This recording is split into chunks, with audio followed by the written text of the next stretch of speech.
Be'ezras Hashem, with Hashem's help, we begin today a new set of laws. Hilchos Temidin, Umusafin. Literally, it means the laws of the daily, consistent sacrifices and the additional sacrifices. Because as we're going to learn, every day in the Holy Temple, they brought a sheep in the morning and a sheep in the evening. That's the Korban Tamid, the consistent sacrifice. And every special day, Shabbos, Rosh Chodesh, holiday, they had an additional sacrifice called the Musaf, which, by the way, even today reflects itself in when we daven. Every day we pray twice a day, mainly Shachris and Mincha, to correspond to the two sacrifices, morning and afternoon. And then every special day, we have another prayer called Musaf to correspond to the additional sacrifice they used to bring in the temple. And so this set of laws is going to discuss those daily sacrifices and additional sacrifices. But in addition to that, the Rambam is also going to discuss the daily service in the temple, all the other mitzvahs that were done every single day as part of the temple service, lighting the menorah, bringing the incense, the ketores, and also all the other additional ceremonies that were done, not necessarily as sacrifices, but additional things that were done connected with special days and holidays, like the Omer offering on Pesach, the two breads, the Shtei Alechem that were offered on Shavuos. So it's basically, instead of just translating Temidin Umusafin as daily sacrifices and additional sacrifices, we're going to call it more daily services and additional services in the temple. And by the way, the Rabbi would always say that Temidin Umusafin reflects a Jewish person's service of Hashem. Every Jewish person has to have those things that are Temidin, consistent and daily, that you do every day. And then every Jew has to always be looking to add and increase and rise in the level of commitment and observance in alignment with Hashem's will. As the Rambam always does, he gives us the list of mitzvahs that we're going to be discussing in this set of laws. Yesh bichlalan 19 mitzvahs. There are 19 mitzvahs going to be discussed. Shmeina esrei mitzvahs aseh.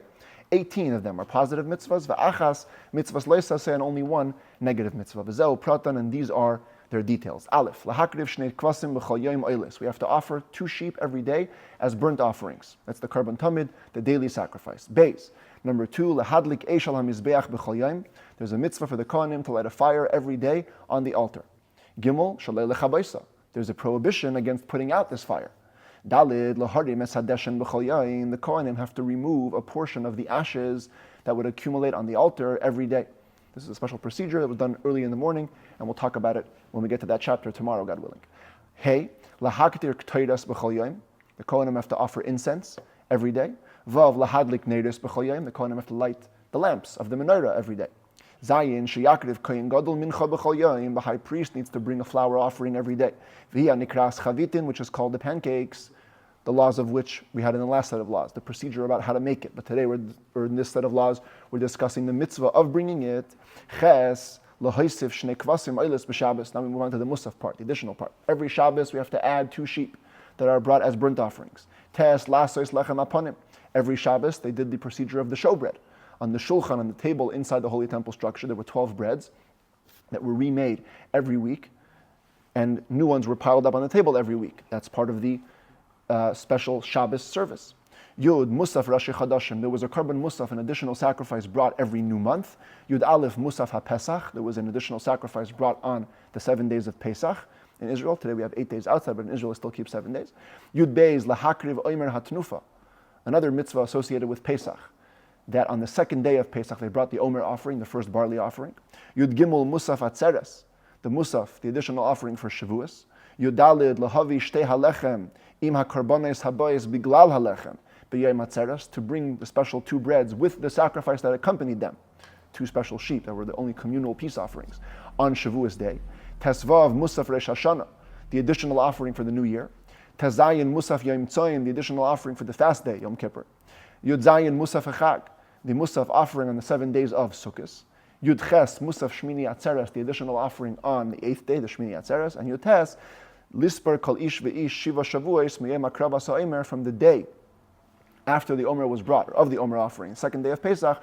Every Jew is to count 7 weeks in anticipation to Shavuos. That's what we call today Sfiras Ha'omer, the counting of the Omer. Ubir mitzvahs elu biprakim elu. The explanation of these 19 mitzvahs is coming in the following 10 chapters. For the next week and a half, we're going to be discussing the daily and additional services in the temple. Perek Rishayin, chapter 1, halacha aleph. Let's get involved in the daily sacrifice laws. Mitzvah saseh. It's a positive mitzvah. Lahakriv shnei kvasim oilis b'chol yom. That we should offer in the temple 2 sheep as burnt offerings every day. Vehem hanikrayin Temidin. They are called the consistent ones. Tamid means constantly. And they're called constant because they were brought constantly. Echad ba'boiker ve'echad beino arbayim, one in the morning and one in the afternoon, which will soon define exactly when in the morning and when in the afternoon. Shenemar, as it says, and Rambam always gives us the verse, Shnayim layoim oila samit. The beginning of the verse is, you should speak to the Jewish people and tell them this is the sacrifice that you bring to God. 2-year-old sheep, Shnayim layoim, 2 every day, oila samid, as a burnt offering consistently. The Gomer. Halacha beis ve'ema saizman shchitasam. When exactly is the time in the morning that it's offered and in the afternoon? Says the Rambam shal boiker, the morning offering sheichat inoisai koidem shatal lehachama was slaughtered, actually not in the morning, even before the morning, before sunrise. Mishayeir pnei kol mizrach, when the entire eastern horizon was lit up with the dawn. Upam achas, only one time in history, dachaka hasha es hatzibur, the circumstances of time pressured the community. The Bayis Sheni was in Second Temple times. V'hikrivu tamid shel shachar be'arba shoyes bayoim, and they offered the morning offering 4 hours into the day. There was a special thing the Talmud talks about. Actually, it was a very sad event when the Romans were putting Jerusalem under siege. There was a deal that they had in which the Jewish people couldn't access any animals, and so every day the Jews would raise a jar full of gold coins over the wall of Jerusalem, and their enemies would give them a sheep for a sacrifice in exchange. And one of these times there was a delay in the communication, and they ended up bringing the sacrifice 4 hours into the day. It was even a later time, but Talmud talks about an even sadder event when the enemies realized that in the merit of the Jews bringing the sacrifice every day, the temple was going to keep standing. They were going to keep being successful. So somebody convinced them once to put up a pig instead of a sheep, and then the pig stuck its hoofs into the wall of Jerusalem, and the Talmud says the entire Israel shook because of the desecration of God's name that was taking place in that moment. But before that, there was this time where, because of some kind of a delay, they didn't bring the sacrifice till 4 hours into the day, and because of that, the time frame was established any time between the pre-sunrise moments and 4 hours into the day. But ideally, it was slaughtered before sunrise. Halacha Gimel, Tamid shel bein ha'arbayim, the afternoon, daily, consistent sacrifice. Sheichat inoisai, you're allowed to slaughter it any time in the day. Misheyarich hatzel v'yeroa lakol sheherich. Once your shadow begins to lengthen in a way that everybody can see it, right? Sun rises in the east, so in the morning time, if you stand in the street, your shadow always extends towards the west. Then as the sun goes higher and higher above your head, midday, it's right above us, and there is no shadow, because we're not blocking any of the light to either side. Once the sun begins to set in the west, the shadow begins to lengthen to the eastern side. And the Rambam says, once the shadow begins to lengthen in an apparent way, that's the beginning of afternoon. How do we define it halachically? It's from 6.5 hours into the day, ad soif hayom, until the end of the day. Now, it's important, even though the Rambam doesn't talk about it here directly, to introduce the concept in halacha of what's called shoyes zmaniyos, proportional hours. Because when you're going with time by the sun, there are no 60-minute hours. Every day, sunrise is at a different time, and sunset is at a different time. And what you really have to do is you have to figure out when is sunrise and when is sunset, and you divide the daylight time into 12 parts. And 1/12 of daylight time is called a halachic hour. Now, for simplicity's sake, we'll just say that the day begins at 6 a.m. and ends at 6 p.m., so you actually have a 12-hour day, and we'll use that as a frame of reference. So in the ideal day, in the perfect day, where sunrise is 6 a.m. and sunset is 6 p.m., midday would be 12 p.m. That's 6 hours into the day. At 6.5 hours into the day, 12:30, half an hour after midday, is when the shadow begins to be apparent for a person walking around. And therefore, that's the beginning of the afternoon, and you can slaughter the afternoon sacrifice anytime from then till sunset. Nevertheless, says the Rambam, even though it was kosher to be done at 6.5 hours into the day, in the temple, they would practically slaughter the afternoon sacrifice at 8.5 hours into the day. Again, using the simplistic 6 a.m. to 6 p.m. day, that would be 2:30. 8.5 hours into the day. The karev b'teisha al-mechza, and it was actually offered 1 hour later. Because there's a whole process. You have to slaughter the sacrifice, you skin it, you divide it into the parts, and then by the time you're ready to actually offer it on the altar, it's an hour later. So again, using our day, 3:30 p.m. Now, in Jewish law, everything is about zrizin makdimin lemitzvahs, alacrity speed. As soon as you can do a mitzvah, take the opportunity. So if you're allowed to bring the daily sacrifice at 6.5 hours into the day, what are we waiting until 2:30 for? Why would we purposely delay the bringing of the afternoon sacrifice 2 hours after its time? Says the Rambam, because there's a very special law in the temple. And that is that the daily service had to be bookended by the morning and afternoon sacrifice. That means the temple would open for service with the bringing of the morning tamid, and it would close for service whenever you brought the afternoon tamid. After that, nobody can bring any other sacrifices. So if a Jew comes from outside of Israel or from somewhere else in Israel, he wants to bring a sacrifice, you tell him 12:30 the operations close, that's narrowing the window that people can bring sacrifices. So we want to open it a little bit. It says that we did the delay because of the individual or communal sacrifices. It's forbidden to offer any sacrifice at all before the morning sacrifice. Neither can we slaughter a new sacrifice after the afternoon sacrifice. The Rambam uses the word shechatin precisely because, as we're going to see, you could offer other sacrifices after. You just can't slaughter a sacrifice after the Tamid Shel Ben Arbaim. Point is, since you can't begin the process of any other sacrifices after the afternoon sacrifice, if we bring it at 12:30, we'd close operations for the day. Therefore, they delayed it 2 hours. The Rabbi once pointed out, notice that Rambam says, because of the karbanis of individuals or community. If you had to put an order of importance, you would say community before individuals. Why does the Rambam say individuals before community? Because he wants to teach you the importance of the individual. The entire temple service, which is the center of Jewish life, was moved around. Why? To accommodate a single individual Jew to be able to bring his sacrifice. That's how important we place such emphasis on the value of one Jewish person. At any rate, nothing can be brought after the afternoon sacrifice, therefore it was delayed for a couple of more hours. Chutz, says the Rambam, there's actually one exception to this rule. Mikarban Pesach levadai, only the Passover sacrifice. The Passover sacrifice actually could be brought and was brought after the daily afternoon sacrifice. It's impossible for all the Jewish people to offer their Passover sacrifice within the time frame of 2 hours. Because you have to slaughter it in the afternoon, Erev Pesach in the afternoon. And if you're going to say that you only have that 2 hour time frame, it's impossible. So what did they do? So the Rambam goes for a few halachas to describe what would happen on Erev Pesach. The Passover sacrifice was only slaughtered after the afternoon sacrifice. And so too, parenthetically, people that were ritually impure to the degree that they had to bring a sacrifice to come out of their impurity. There's different levels of impurity. Some impurity you just go to mikvah and you're good. Some impurities you go to mikvah and you have to wait till sunset. Some impurities you have to go to mikvah, you wait till sunset, and the next day you have to bring a sacrifice. It's called mechusrei kippurim. They lack atonement till they bring a sacrifice. What if somebody ended up having his sacrifice day as being Erev Pesach? That's how it happened. He became impure, this and that. The day of bringing the sacrifice is the 14th of Nisan. If he doesn't bring the sacrifice today, he won't be able to participate in the Passover sacrifice that night. So the Rambam says, V'chein mechusrei kippurim, makrivin kaparasan, they could bring their atonement sacrifice, achar tamid shel ben arbayim b'yem arba'a asar, after the daily afternoon sacrifice on the 14th day of Nisan, so they can be pure to eat their korban Pesach that night. That was another exception to when we would allow a Jew to bring a sacrifice after the daily afternoon sacrifice.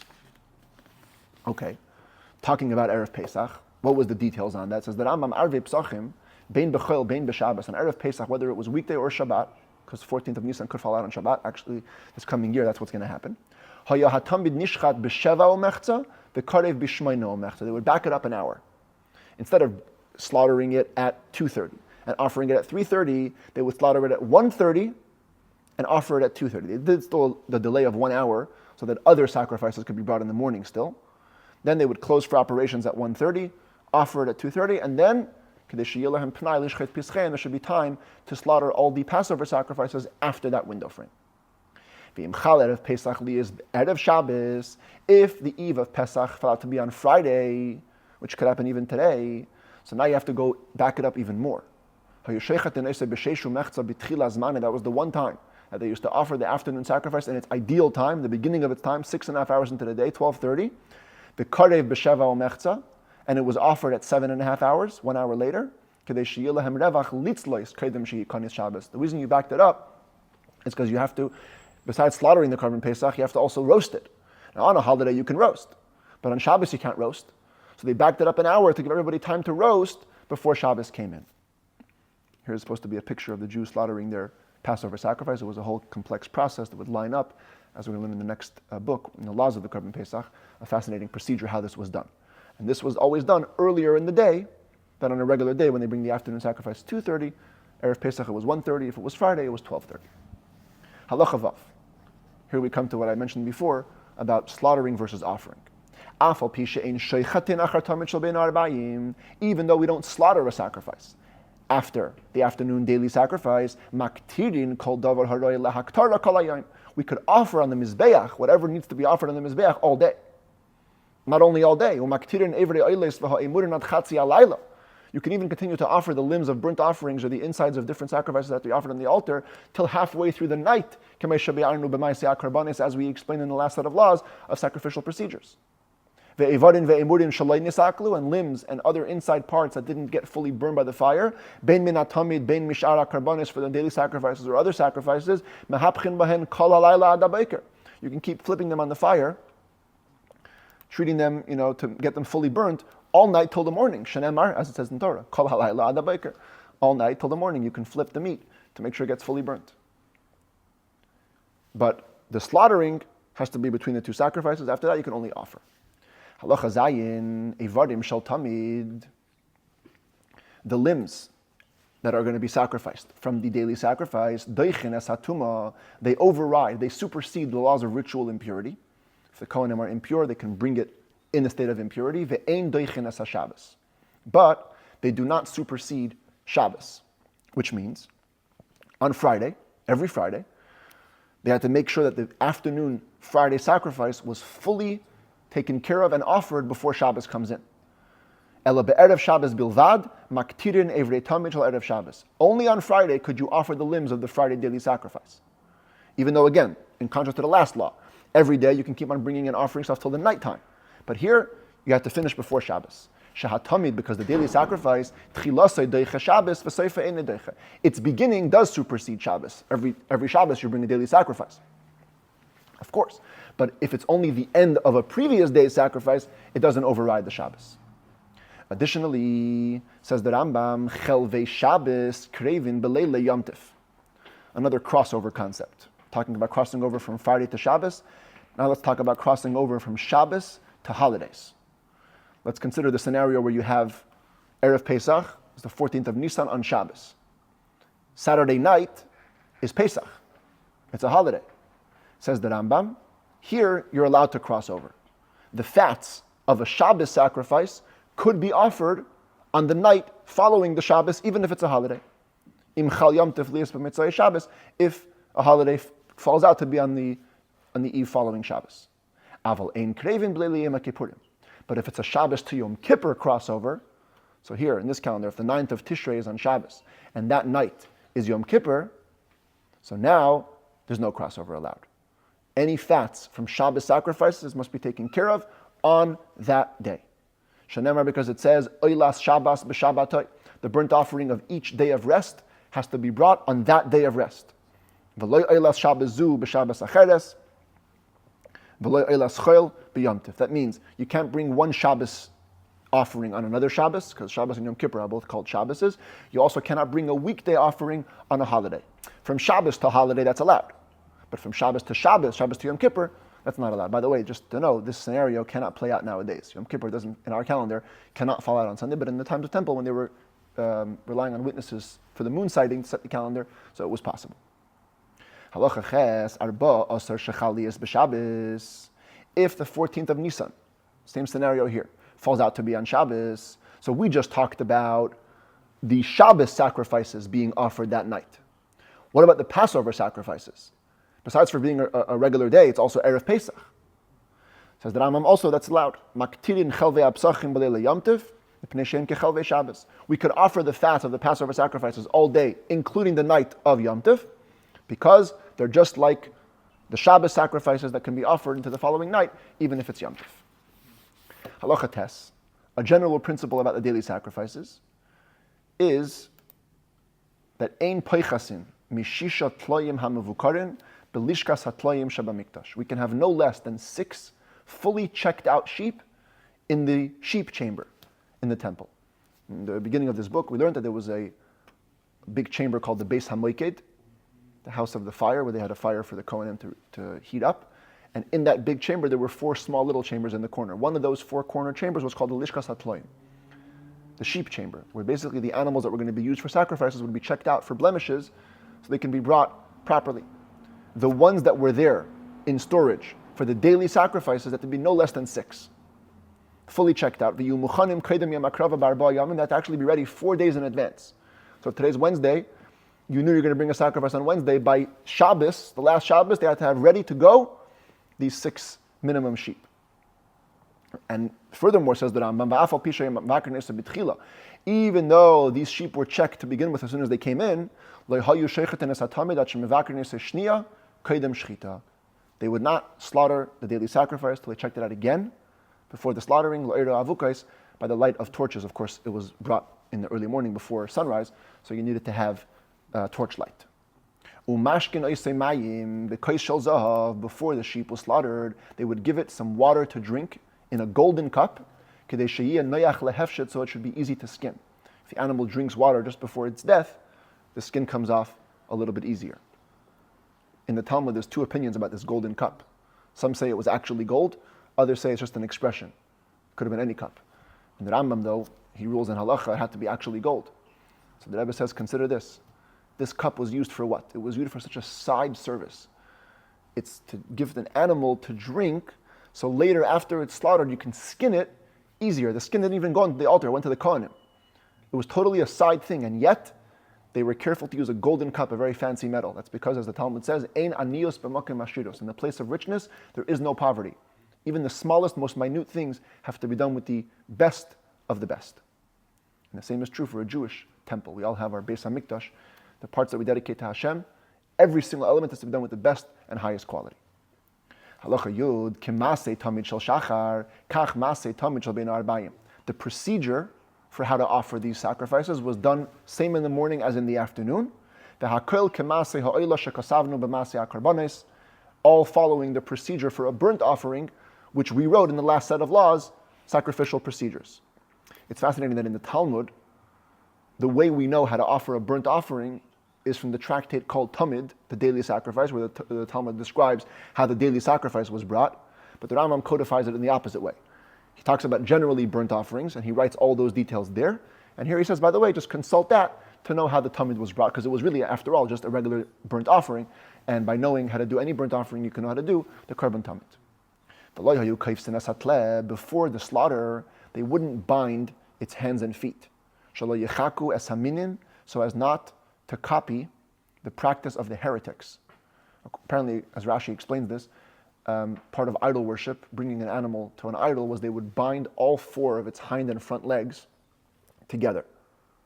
With the Tamid, we didn't do that.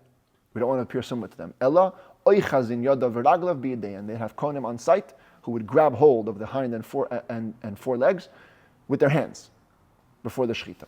The kach hoisa akidase, and it was tied up in a very specific way. Reishe ledarim upanav lemayrav. Its head was directed towards the south, but its face was towards the west. So if we look at this map over here, it's kind of an aerial view of the temple. This is the temple structure itself, so this is the west side, and this is the south side. So the sheep, when it was being bound, they would face it generally towards the south, but they would tilt its head facing towards the west. Or if you want to see it more from a floor view, this would be the entrance to the temple structure. So you're looking at it, you're standing in the west. So the sheep would be facing literally the doorway, head to the south. And if you can see it here, the head is actually extended outwards to the south this way, and it's tilted towards the west. Now, says the Rambam, Tamid shel Shachar Yud Aleph, the morning Tamid, haya nishchat al keren sfainis ma'aravis shel Beis HaMitbachayim. It was slaughtered on the northwestern corner of the butchery area. Again, in the beginning of this book, the Rambam told us that you have the Mizbeach. This whole area past the Mizbeach is called the Beis HaMitbachayim, the slaughter area. And the slaughter area consisted of, on this side, some tables and hooks to skin the animals and put down their hides, and rings. These were rings that kind of opened into the ground circularly, and they were used to hold the animal's neck when it's being slaughtered. There's 24 rings because there were 24 groups of Kohanim in rotation, and every week, whoever was on watch would use their ring for all the sacrifices brought that week, with the exception of the daily sacrifices. The daily sacrifices had a specific ring that they were always slaughtered in. That's what the Rambam is saying over here. The morning sacrifice was slaughtered in the northwestern side, al tabas shnia, on the second ring. What's the northwestern side? So you have, this is the north side, and this is the west side. So, my arrow is a little bit off here actually. It's this one, the one under where the arrow is. The second one from the bottom, because this is the northwestern corner. So, right here, the second ring. And in the afternoon, Al Keren Sfainis Mizrachis Mimena was in the northeastern corner over here. Also Al Tabas Shnia on the second one. Again, the arrow was mistaken. Should be one more down. The reason for this is so it could be slaughtered opposite the sun. See, in the morning, sun is rising in the east on this side. So by slaughtering it here, you're slaughtering it against the sun. The sun would be corresponding to where you are. In the afternoon, when the sun is already on this side towards the west, slaughtering it over here, the sun is coming down on it from the other side. It's a matter of tradition that it should be slaughtered opposite the sun. Yud Beis, to oishagagu, afilu heizidu. If they made a mistake, or inadvertently, even purposely, if they didn't end up bringing the morning sacrifice, they didn't bring the morning tamid, they should still bring the afternoon one. You missed the morning, doesn't matter, bring the afternoon. When is that? If the altar is already in use. Today is not the first time you're inaugurating it. If it was a new altar, upon which nothing had yet been sacrificed, for example, after the Hanukkah story, happened during the Second Temple. The Mizbeach was destroyed, they had to rebuild it and re-inaugurate it. So at a certain point, at a certain day, there was a Mizbeach that had never had a sacrifice been brought on it. A new Mizbeach, says the Rambam, lo yakrivu alav tchila ben arbaim, you never bring its inaugural sacrifice in the afternoon. She'ein mechanchin mizbach ha'olah b'tamid shel shachar. We inaugurate the mizbach ha'olah, the burnt offering Mizbeach, only with the morning sacrifice.